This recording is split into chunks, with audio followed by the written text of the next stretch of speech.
नमस्कार, मैं हूं प्रवीण दुबे। अब से ठीक 12 घंटे बाद अपना 65वां स्थापना दिवस मनाने जा रहा मध्य प्रदेश अपने राजनीतिक इतिहास का सबसे बड़ा उपचुनाव देख रहा है। सबसे दिलचस्प चुनाव, जहर बुझे तीरों से बयान सुन रहा है और सत्ता के ऐसे ऐसे दांव पैच देख रहा है जो इस सूबे की तारीख में दर्ज हो जाएंगे। आज तक चुनाव आयोग में पहुंच चुकी करीब 800 शिकायतें, 800 कंप्लेंट्स। ये पहला चुनाव कि जब चुनाव आयोग की कार्रवाई भी रैलियों में भुनाई जा रही।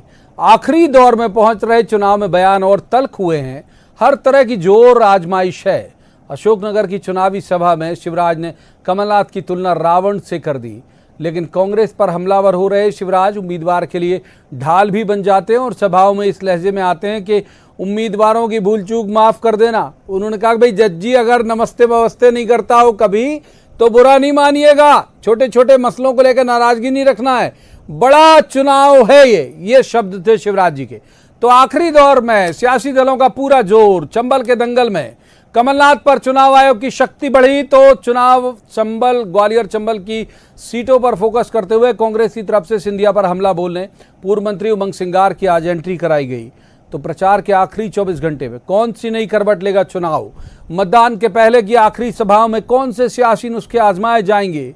क्या अभी और जहर बुझे बयान आएंगे या फिर वोटर के लिए निकलेगा कि आई लव यू? तो सवाल उठे हैं तो जवाब तो देना होगा। पहले आपको दिखाते हैं एक रिपोर्ट, देखिए।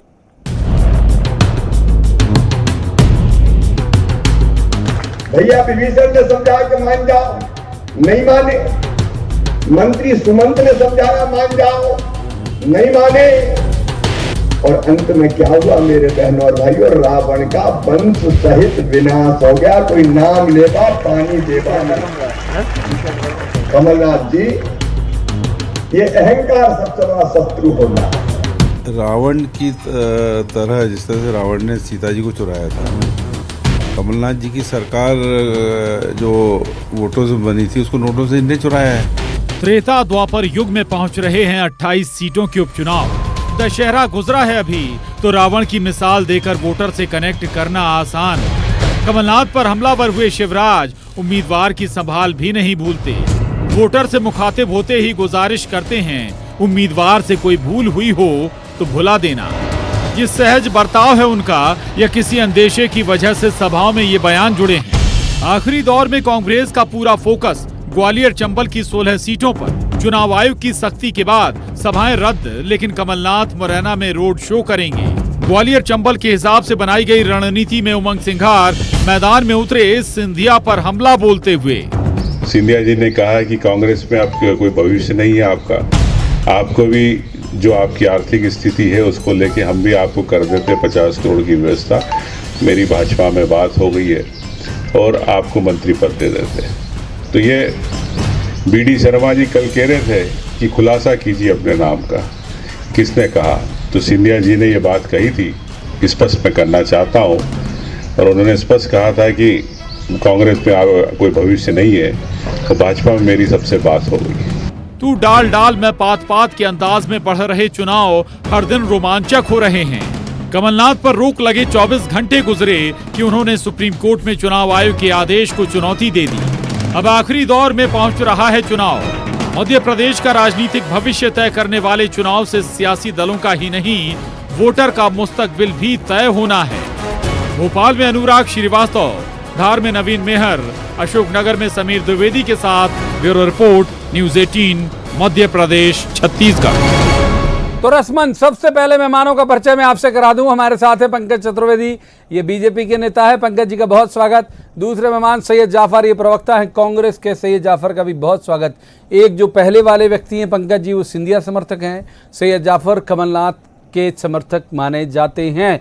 दोनों मेहमानों का स्वागत। और तीसरे मेहमान ऋषि पांडे, बहुत चर्चित चेहरा है पत्रकारिता का, बहुत अच्छे राजनीतिक विश्लेषक है, मेरे सीनियर भी रहे। ऋषि पांडे जी का बहुत स्वागत है। शुरुआत कर लेते हैं पंकज चतुर्वेदी जी से। पंकज जी, आज जो मुख्यमंत्री शिवराज सिंह चौहान ने अशोकनगर जिले में, अशोकनगर विधानसभा में माफ कीजिए, एक सभा के दौरान कहा कि जिस तरह से माता सीता को वापस करने के लिए मंदोदरी से लेके तमाम विभीषण का भी उन्होंने जिक्र किया और ये सब जिक्र करते रहे, फिर भी रावण अपने अहंकार में नहीं भेजा, कमलनाथ जी का अहंकार भी कमोबेश उसी तरह का है, ये भाव थे उनके। पंकज चतुर्वेदी जी। देखिए प्रवीण जी, इस बात में कोई संदेह नहीं है कि कमलनाथ जी ने राजनीतिक, नैतिक और व्यक्तिगत अहंकार की जो पराकाष्ठा उसको पार कर दिया। और कांग्रेस के ही मित्र प्रवीण जी चर्चा में कहते हैं कि सोने की लंका सा उनका व्यापार है, देश के 2 नंबर के उद्योगपति हैं, उनके पास अपना खुद का विमान है, जैसा विमान रावण के पास होता था। तो सोने की लंका सा साम्राज्य, पुष्पक विमान से विमानों का बेड़ा उनके पास है, और अहंकार रावण से बड़ा है सर। रावण के 10 सर में जितना अहंकार नहीं था, उतना एक माननीय कमलनाथ जी का अहंकार है। वो व्यक्ति को व्यक्ति नहीं समझते हैं, नवरात्रि में दलित महिलाओं का अपमान करते हैं, चुनाव आयोग को चुनाव आयोग नहीं समझते। और सर इन दोनों को छोड़ दीजिए, वो राहुल गांधी जी को अपना नेता नहीं समझते। उन्होंने कहा राहुल को किसी ने समझाया होगा तो उन्होंने बोल दिया होगा, यानी कमलनाथ जी के शब्दों में राहुल गांधी जी नासमझ हैं। तो जिनकी राजनीतिक समझ ऐसी हो, जिनकी भाषा शैली ऐसी हो, तो निश्चित तौर पर प्रवीण जी उनकी तुलना अहंकार से की जाएगी। और मैं तो कह रहा हूं कि आप छोड़ दीजिए, कांग्रेस बीजेपी छोड़ दीजिए, आप तो प्रत्यक्ष तौर पर कमलनाथ जी के नजदीकी लोगों से ऋषि पांडे जी बैठे हैं, लंबी राजनीति देखी, मध्य प्रदेश की बीजेपी, कांग्रेस, तमाम चीजें देखी हैं। यदि कमलनाथ जी की तुलना अहंकारी राजनेता के रूप में न की जाती हो, तो आप जो दंड निर्धारित हो दंड मुझे दे दीजिए। किस प्रकार के शब्द, भूखा, नंगा। मैं जज नहीं हूं, माफ कीजिए, मैं जज नहीं हूं, मजिस्ट्रेट नहीं हूं, जज नहीं हूं, मैं सजा सुनाने के लिए बैठे नहीं हूं सर। मैं तो केवल ये संवाद ही कर रहा था, विमर्श के लिए बैठा हूं। सैयद जाफर का रुख कर लेते हैं। सैयद जाफर, पंकज चतुर्वेदी कह रहे हैं आऊंगा, पंकज जी आऊंगा, पूरे पर्याप्त वक्त दिया, आपकी बात को मैक्सिमाइज किया आपने बहुत अच्छे से अपने मसले को। सैयद जाफर का रुख करते हैं। सैयद जाफर के पंकज जी उसे इंडोर्स कर रहे हैं, और वो तो बीजेपी के नेता है, जो सबसे बड़ा पद है बीजेपी के पास इस समय, जो सबसे बड़ा चेहरा है शिवराज सिंह चौहान। उन्होंने तुलना की कि जैसे त्रेता में रावण होते थे वैसे मौजूदा दौर में कमलनाथ है। सैयद जाफर, आपकी टिप्पणी। देखिए, असल में क्या है, पंकज चतुर्वेदी जी वही पंकज चतुर्वेदी हैं जो कि जब कांग्रेस में थे तो कमलनाथ जी की तारीफ किया करते थे। यही पंकज चतुर्वेदी जी के आए, मेरे पास रिकॉर्डिंग है, जब ये डिबेट में बैठते थे तो ये कहते थे कि कमलनाथ जी 40 साल छिंदवाड़ा में उन्होंने जनता के बीच में चुना, जहां पे उन्होंने चुना, और 40 साल उन्होंने राजनीति की। तो मैं उसको लंबा नहीं खींचता, मैं शॉर्ट में कहता हूं पंकज जी, जो व्यक्ति 40 साल तक लगातार एक ही लोकसभा सीट से चुनाव जीतता है, और जो व्यक्ति जिसके जिले में 7 विधानसभा कांग्रेस की झोली में जाती है, क्या आप उसकी तुलना सिंधिया जी से करते हैं, जिनको जनता ने नकार दिया, जिनको उनके ही एक कार्यकर्ता ने हरा दिया? और पंकज जी, आपके जैसा व्यक्ति, भारतीय जनता पार्टी तो रग रग में उसको ध्यान मोड़ने की राजनीति आती है, लेकिन आप तो भी नए नए हैं, आप कैसे रावण से तुलना करने लगे हैं? मैं तो बहुत स्पष्ट कहना चाहता हूं पंकज जी, ये सब राजनीति आपको शोभा नहीं देती। आपके मुख से ऐसी बात है, आप तो मोटिवेटर है, आप कैसे किसी भी व्यक्ति को, मैं तो आम व्यक्ति की बात करता हूं, आम व्यक्ति को भी आम रावण से नहीं जोड़ सकते। रावण का जो कार्यकलाप है वो कोई व्यक्ति उसकी तुलना उससे नहीं हो सकती। जहां तक उत्तर ले लीजिएगा छोटा सा प्रवीण जी, जहां तक मुझे छोटा सा उत्तर ले लीजिएगा। ठीक है, पहला सवाल अभी नहीं लूंगा, अभी इसलिए नहीं लूंगा कि अंताक्षरी हो जाएगी। पहला सवाल कंप्लीट, दोनों पॉलिटिकल मेहमान, ऋषि पांडे आपसे जब आऊंगा, फिर ऐसे में ऋषि जी बैठे हुए बहुत वरिष्ठ हैं, बहुत छोटा, फिर 10-20 सेकंड में आप बोलिए 10-20 सेकंड बोलिए, ऋषि जी के पास जाइए। देखिए प्रवीण जी, जैसी व्याख्या जाफर ने कमलनाथ जी की करी है, कमोवेश वही स्थिति रावण की थी। रावण विश्व विजेता था, विद्वान था, कर्मकांड का ज्ञाता था, प्रभु शिव का अद्भुत भक्त था, लेकिन अहंकार के चलते ध्वस्त हुआ साम्राज्य, लंका खाक में मिल गई और सड़क पर आ गए। वही अहंकार के चलते ध्वस्त हुआ, ठीक है, बिल्कुल समझ लिया आपकी बात, अहंकार के चलते ध्वस्त हुआ। नहीं, अब नहीं, अब नहीं, माफ कीजिए, दोनों को रोकूंगा, ऋषि पांडे जी का रुख करूंगा, ऋषि पांडे जी का रुख करूंगा। हम पॉलिटिकल बात भी कर ले साहब, हमारे दर्शकों को समझ में आने लायक भी बात कर ले, आरोप तो वो रोज सुन रहे हैं, माफ कीजिए, नहीं रोकूंगा। सैयद जाफर, ऋषि पांडे जी का रुख करूंगा, ऋषि जी, अरे आ जाऊंगा, आ जाऊंगा पंकज, ये भी आऊंगा ही। ऋषि पांडे जी का रुख करना इसलिए जरूरी है, ऋषि पांडे जी आखिरी वक्त कल 5 बजे तक का वक्त है, 24 घंटे भी नहीं बचे। ग्वालियर चंबल पे दोनों का फोकस। अब शिवराज जी की आज दनादन वहां रैली थी, कल कमलनाथ वहां हैं, आज भी थे। कल प्रेस कॉन्फ्रेंस भी, अगर मैं गलत नहीं हूं, सैयद जाफर उसे करेक्ट करेंगे कि वो पीसीबी करने वाले हैं ग्वालियर में। 16 सीटें वहां से आती हैं, फोकस वहीं कि साहब ग्वालियर जीतो, एमपी जीतो। ऋषि पांडे जी। हाँ प्रवीण जी, देखिए सियासत भी बहुत गजब की चीज़ है। इसमें हमको कलयुग में द्वापर त्रेता सबके वृत्तांत देखने को मिल रहे हैं, सुनने को मिल रहे हैं। रावण भी आ गया इसमें, कंस भी आ गया इसमें, सभी तमाम तरह के। और जो युद्ध भूमि है, आपने जैसा कहा, असली जो युद्ध भूमि है, जो कुरुक्षेत्र का जो मैदान है, वो ग्वालियर चंबल संभाग है, जहाँ पर कि 16 सीटें हैं। और यही 16 सीटें मध्य प्रदेश में अगली सरकार किसकी रहेगी, किसकी बनेगी, इसका निर्धारण करेगा। और निश्चित तौर पे कांग्रेस ने यदि पूरा जोर लगाया है तो बीजेपी का भी पूरा जोर है कि ये 16 सीटें जो कि निर्धारित करेगी मध्य प्रदेश के राजनीतिक भविष्य को, मध्य प्रदेश के अगले आने वाले 3 साल की क्या उसकी गति रहेगी मध्य प्रदेश की, उसको तय करेगी। लेकिन सबसे दिलचस्प चीज़ ये है कि इस चुनाव में जो हम देख रहे हैं, जो भाषा की जो मर्यादा है, जो वो जिस तरीके से उसका जिस तरीके से चीरहरण हुआ है भाषा का, वो ज़रूर इस बार सोचने वाली बात है। और पहली बार में, अब मुझे बहुत लंबा समय हो गया कि चुनाव आयोग किसी का स्टार वाला अपना वो वापस लेता है, तमगा लेता है। और आज कांग्रेस के खिलाफ सुप्रीम कोर्ट भी जा रही है। पर ये कुल आप देखिए, हमने इसके पहले भी, आज से 8-10 दिन पहले चर्चा में इस वाली बात को कहा था कि जैसे जैसे चुनाव आगे बढ़ेगा वैसे वैसे तलखी ज़्यादा दिखेगी। और ये जो रस्साकशी है, ये जो तनाव है, ये जो रिश्तों की कड़वाहट है, ये ज़्यादा खुलकर सामने आएगी। और वो हो रहा है। आज जिस तरीके से उमंग सिंगार का बयान आया, उन्होंने आज कहा कि उनको इस तरह का प्रलोभन दिया गया था। हालांकि उमंग सिंगार काफ़ी मध्य प्रदेश की सियासत में, कांग्रेस में काफ़ी चर्चित नेता है, लेकिन वो थोड़ा सा टाइमिंग को लेके थोड़ा सा गलत हो गया उनका।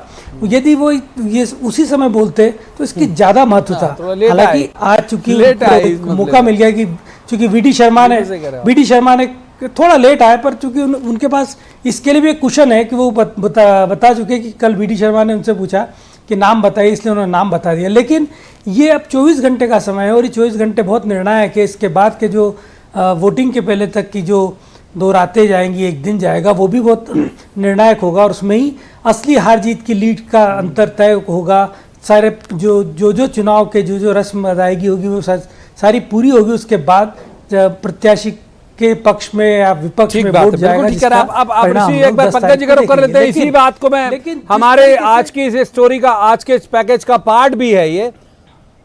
मैं आता हूं आपका पंकज चतुर्वेदी जी। आज आप बहुत ज्यादा, मतलब मैं देख रहा हूं लगातार, मैंने भी सिंधिया जी से बात की, एक इंटरव्यू मैंने भी किया और हमारी टीम ने भी किया और भी बाकी मीडिया के सामने, वो एक नाम सबसे ज्यादा उच्चारित कर रहे हैं अगर, तो शिवराज जी और सिंधिया जी और सारे लोग वो नाम उच्चारित कर रहे हैं।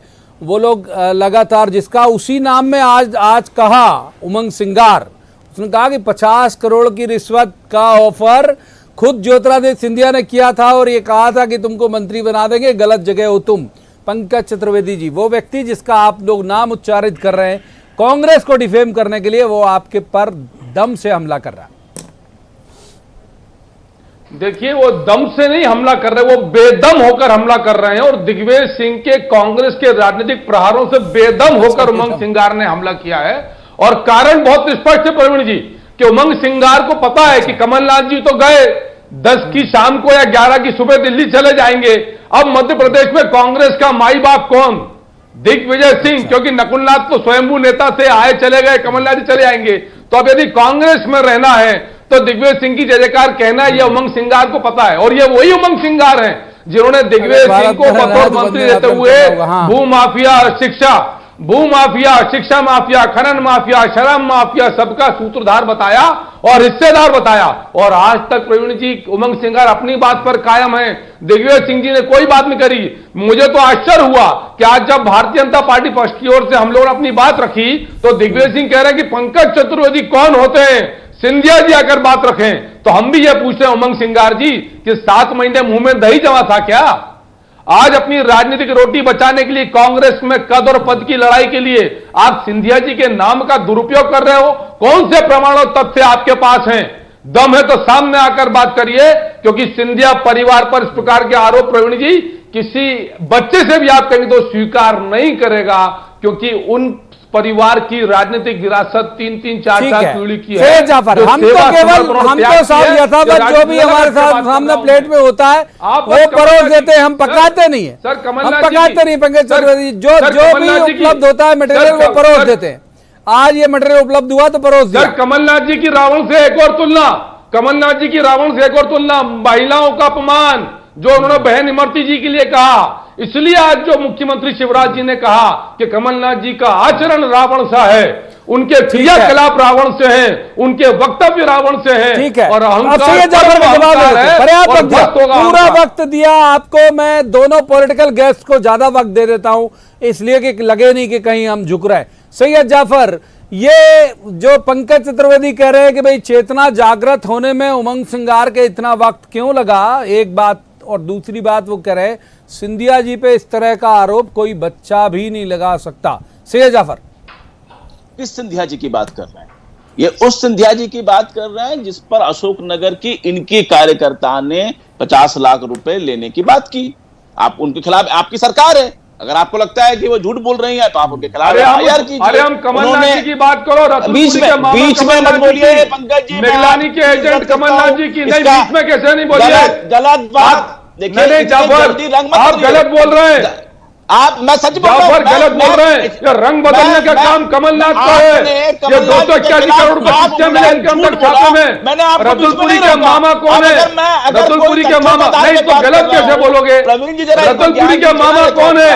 सिख दंगों में किनका नाम है? 281 बात सही है पंकज जी, पंकज जी आपकी बात उन्होंने सुनी, पंकज जी आपकी बात सुनी, सुन तो लीजिए आपकी बात उन्होंने मौन होकर सुनी, जो भी आपने बोला उसे एक तरह से सिरोधारण किया मौन होके। पंकज जी सुन तो लीजिए क्या कहना चाह रहे हैं। जाफर की बात तो पूरी हो जाए। प्रवीण जी प्रमाण नहीं है, प्रवीण जी प्रमाण बात तो हो जाए, आपने जो कहा उन्हें 281 करोड़ रुपए नकद मिले हैं सर। आप झूठ बोले, आपकी सभी बातों का प्रमाण है। अरे प्रमाण है 281 करोड़ रुपए का, प्रमाण है वल्लभ भवन की दलाली का। कौन से गोरों को पैसे पहुंचाते थे कमलनाथ जी? कौन से गोरों को? कौन से गोरों को बताओ ना नाम? ऐसी डिबेट कराएंगे क्या? कौन से गोरों को पैसे पहुंचाते थे कमलनाथ जी? बोलिए, मैं प्रयास ही कर सकता हूँ और वो मैं कर रहा हूँ। से प्लीज, मतलब मुझे इस तरह से मत करिए कि मैं किसी को कम और किसी को ज्यादा अवसर दे रहा हूँ, मैं समान अवसर देता हूँ। हाँ, मैंने रोका हो, आप बोले बात पूरी करिए। हाँ प्रवीण जी, मैं कोई आरोप नहीं लगा रहा हूं, मैं वो बातें कह रहा हूं जो बातें सामने आई थी। और मैं पंकज जी से निवेदन करता हूं कि मुझे आपको लगता है कि मैं झूठ बोल रहा हूं तो मेरे खिलाफ एफआईआर करा दीजिए। आपको लगता है कि अरे सैयद जाफर उस बात पे तो आइए, चेतना क्यों जगी? अरे भाई, उमंग सिंगार की चेतना जगने में 8 महीने क्यों लगा? जो सवाल चतुर्वेदी कर रहे हैं दोनों का जवाब दूंगा मैं। आपने मुझसे 2 सवाल किए, मैं दोनों का जवाब दे रहा हूं। पहले मैं सिंधिया जी का जवाब दे रहा हूं। ये उन सिंधिया जी के बारे में बात कर रहे थे जिन पे अशोकनगर के प्रत्याशी होने के लिए पैसे के आरोप लगे, जिसके आईडियो सामने आए। रक्षा सनोडिया जो कि दतिया की विधायक हैं, टिकट लेने के लिए पराशर इनके पीए उनका नाम ले रहे, उनका वीडियो आया कि 1 करोड़ रुपए उन्होंने मांगा। ये उस सिंधिया जी की बात कर रहे हैं जो सिंधिया जी के ऊपर जल्दी उमंग सिंगार पे बोलिए प्लीज, जल्दी बोलिए। ऋषि पांडे जी के पास जाइए, उमंग सिंगार पे बोलिए। उमंग सिंगार की चेतना 8 महीने बाद क्यों जगी? अरे बोलो भाई, जल्दी बोलो, बहुत लंबा वक्त हो गया सरकार को बने हुए। उमंग सिंगार ने उस वक्त क्यों नहीं कहा कि सिंधिया मुझे 50 करोड़ का ऑफर कर रहे हैं? जनता पार्टी के नेता प्रभात झा जी ने जो शिवपुरी के अंदर और ग्वालियर के अंदर जो महाराज ज्योतिराज सिंधिया के ऊपर जो जमीन घोटाले के आरोप लगाए, ऋषि पांडे जी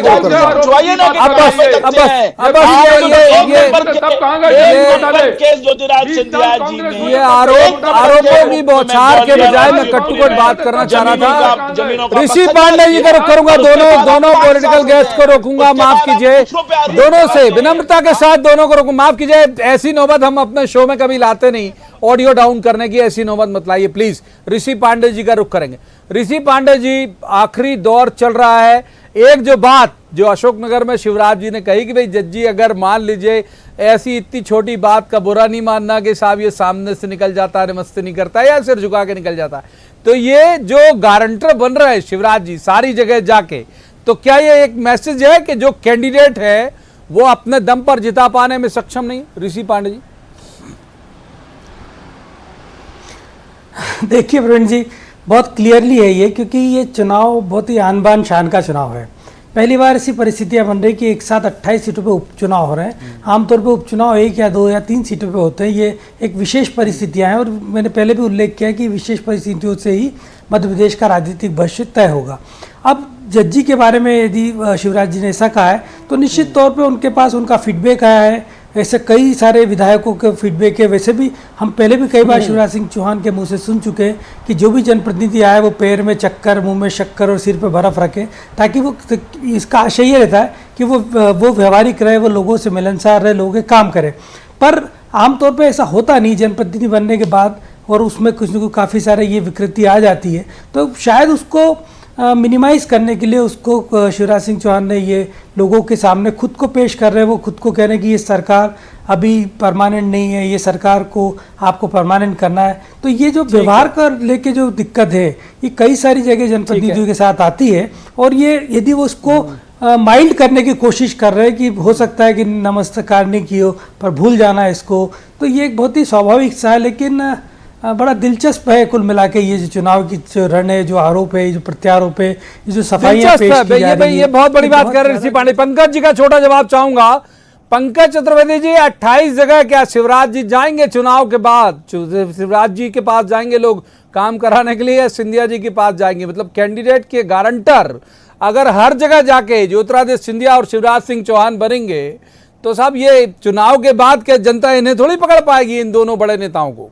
पंकज चतुर्वेदी, देखिए, ये दोनों नेता सहज सुलभ राजनेता हैं, चाहे मुख्यमंत्री शिवराज जी हों, ज्योतिरादित्य सिंधिया जी हों। जब और इनसे जनता का, इन दोनों नेताओं का सतत इतने सुलभ और इतने तरीके से वो कमलनाथ जी भी हारे थे चुनाव, उपलब्ध होते, कमलनाथ जी भी हारे थे चुनाव, उपलब्ध होते, अरे कमलनाथ जी चुनाव हारे थे, राहुल गांधी जी चुनाव हारे, राहुल गांधी जी चुनाव हारे, वो कमलनाथ जी बेइज्जती करते हैं, और राहुल गांधी जी भी चुनाव हारे, स्वयं कमलनाथ जी चुनाव हारे, वो भूल गए। वो तो ठीक है, माफ कीजिए, दोनों मेहमानों को रोकूंगा, दोनों मेहमानों को रोकूंगा। वक्त इससे ज्यादा आगे एक कदम बढ़ने की हमको इजाजत नहीं देता। तत्क्षण हमको ये यहीं पर विराम देना होगा इस कार्यक्रम को। बहुत शुक्रिया तीनों मेहमानों का। लेकिन ये बात सही है जो ऋषि पांडे जी जो बात कर रहे थे, उसी के साथ मैं समापन करूंगा कि दरअसल बोया आपने जो होगा वही आप काटोगे, वरना ऐसे ही गारंटर आते रहेंगे